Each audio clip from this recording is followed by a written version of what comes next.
Jared Polin, FroKnowsPhoto.com, and I'm here to give you a preview of the just announced Nikon D7100. This is not the D7100, this is a D7000. I want to remind you guys out there, if you haven't signed up for the Knows Photo email list, you can do that. Look for the box that just popped up on the screen over on the website, and I will send you a free ebook, a guide to capturing motion in low light situations. So check that thing out. But let's get into the D7100. Pretty exciting camera for the DX likers and lovers out there. Will this camera be replacing the D7000? As Nikon says, no, it's not a replacement. It's, I'll just say, I think it's a replacement, and they'll discontinue the D7000 at some point. D7000 used, for those beginners out there, will be good, but this is a D7100 video. CMOS sensor, 24.1 megapixels. I've got my cheat sheet here. So it's a 24.1 megapixel CMOS sensor. That means my D4 captures raw images at like roughly 30 megs a piece.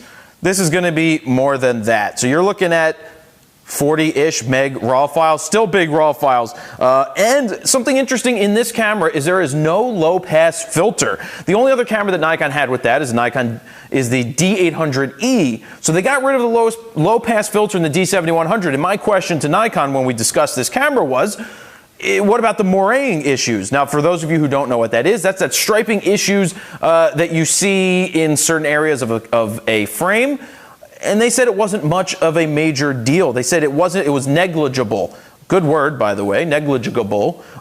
They said that, and I was like, okay, so no low pass filter, and I guess you can look to see that in more of the Nikon Pro cameras coming out in the next generations. But they said something else that gives you sharper images. That's what happens when you don't have that low pass filter. It's another thing that doesn't have to split the light before it hits the sensor. What they said though is with Nikon lenses, the images are going to explode. What they mean by explode is if you use Nikon lenses in combination with the no low pass filter, the images are going to be sharp and colorful and contrasty. I don't know what it's going to look like with third-party lenses like Sigma, Tamron, Tokina, or all of the other ones out there. Who knows? Just Nikon telling us that, but that is pretty cool. ISO range 100 to 6400 in the native, and it goes up to 25,600 in the H2 mode. So that's good for studio work, and that's good for low-light shooting concerts. No longer can we hear people complain when I show them pictures from my D4 shot at 8,000 or 6,400 and 4,000, and people can't complain because most of the cameras today go up that high. But let me remind you that high ISO is not a replacement for good glass. For fast 2.8 or fast 1.4 lenses, high ISO is not a replacement for that. They work hand in hand. High ISO and better lenses equal better photos when you understand what you're doing with your fundamentals of photography. So we've got that. Oh yeah, new in this 7100 is 51-point autofocus system. That is good. It went from 39 in the D7000 to 51 points in this new one. That's a lot of focusing points, and I'm really thinking that it's going to be a much better focusing system than what the D7000 gave you. I wasn't fully happy with the autofocus with certain lenses with the D7000, but 51 focus points is great. That's a lot. Just think, the Canon 6D has, well, there's how many cross-type? I didn't write that down. There's 15 cross-type sensors in this autofocus system. That Canon 6D has one, by the way, for their full frame camera. This isn't full frame. How many frames a second does it do? 6 frames a second in full mode, which is DX, but they added a 1.3 times crop mode, which in essence, you put a 50 millimeter, it doubles it. It's a 2x extender when you go into the 1.3 times crop mode. That's going to allow you to shoot 7 frames a second at, what is that other note? 7 frames at 15.4 megapixels. So that's if you want a little more bang for your buck. You don't want to crop later. In essence, that's what you're doing here, is you're kind of cropping the image in the camera, instead of just shooting it and then cropping it later. If that's what you want to do, but what's interesting, and we'll get to this in the video, is that the 1.3 time crop mode works for video as well. That's always a good thing if you want to get more bang for your buck with your lenses. So we've got that. Inside of the viewfinder, at the bottom, you know that thing that lights up either black and then puts the green numbers on it? Well, they changed it.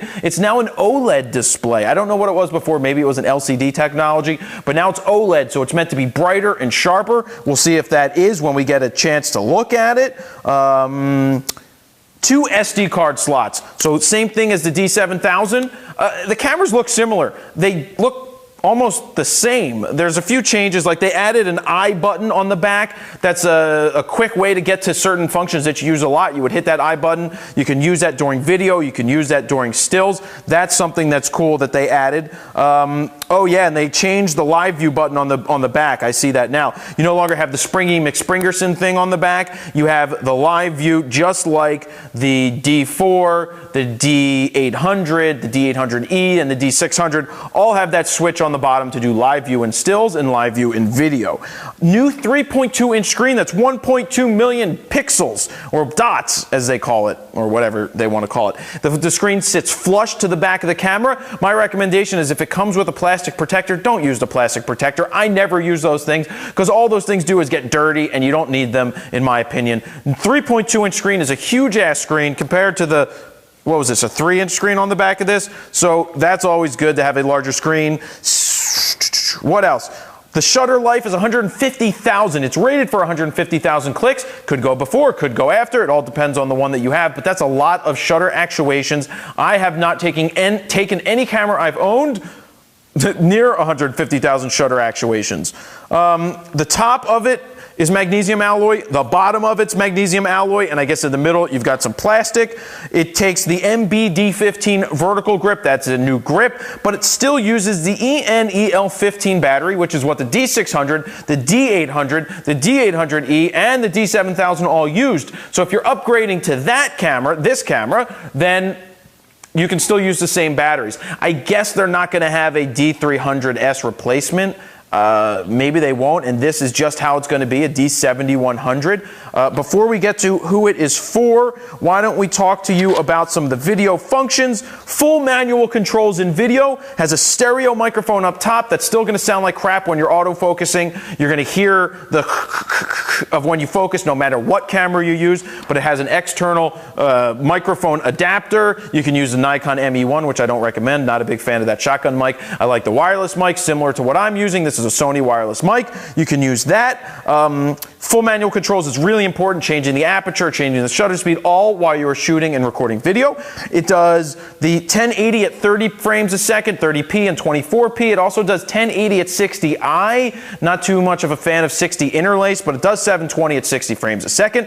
But something that it does really cool that not a lot of cameras do, it does HDMI out. It does full res, what an uncompressed via HDMI out for your video, and it's a clean out. So you can go clean out to a Blackmagic device with a SSD drive in it and record a clean out signal in uncompressed video using HDMI. So it does the 20 minutes in the high quality. If you're using the card, the full out HDMI, I guess, is limited to how much room you have on your external storage device. It does 29.59 in low, in the not the highest quality. I would always shoot the highest quality. That's me. Price $1199.95 body only, and it's available in late March. They offer it in a kit, and my thing is don't buy the kit.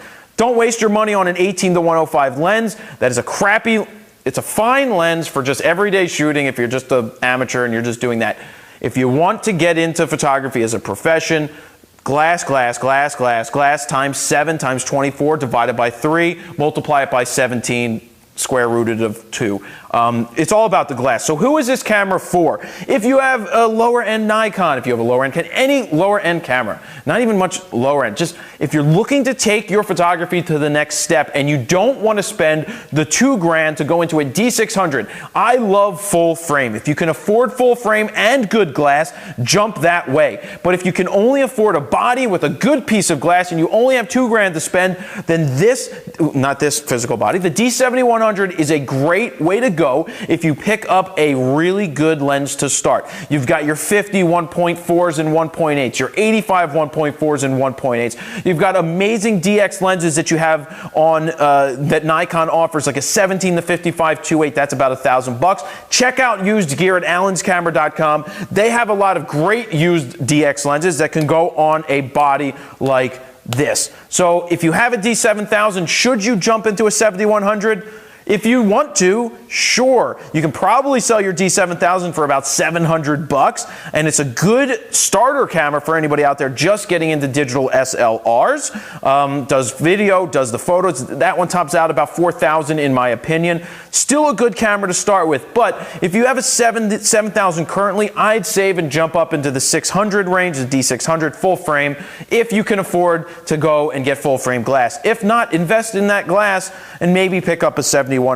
I'm expecting it to be a pretty good darn camera.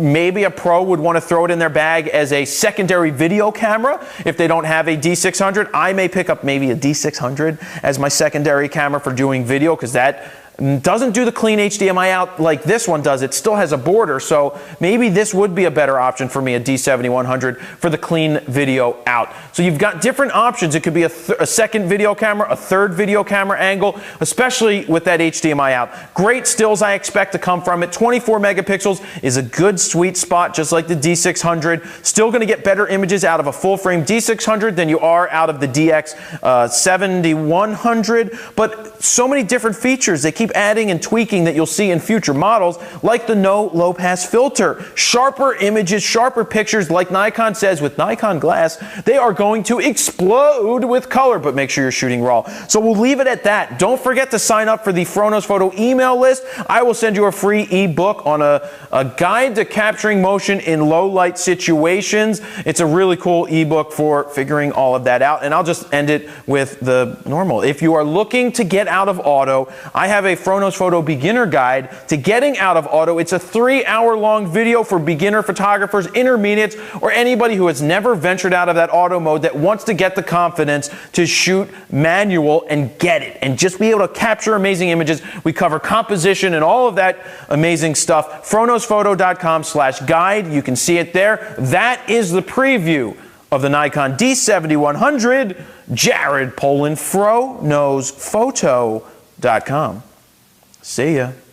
Thank you for watching this video. If you'd like to subscribe to my YouTube channel, just click the subscribe button right here below the video, as YouTube has made the change. And one more thing, click on subscription updates, manage subscriptions, and if you would like to get an email every time I upload a new video, click this box. If you'd like to see it in your feed on YouTube, click that box. And over on FroknowsPhoto.com, if you haven't signed up for the Froknow's Photo email list, you can go ahead and put your name in this box, your email in this box, hit send it, and I will send you a free photo guide, a guide to capturing motion in low light situations. If you're new to photography, or you're somewhere in the intermediate range looking to learn a little bit more about your camera and how to get out of auto, don't forget about the Froknow's Photo Beginner Guide, a guide to getting out of auto. It's at a special price right now. It's a 3-hour-long video. You can buy it as an instant download or as a physical copy with free shipping around the world. So thank you guys very much for watching.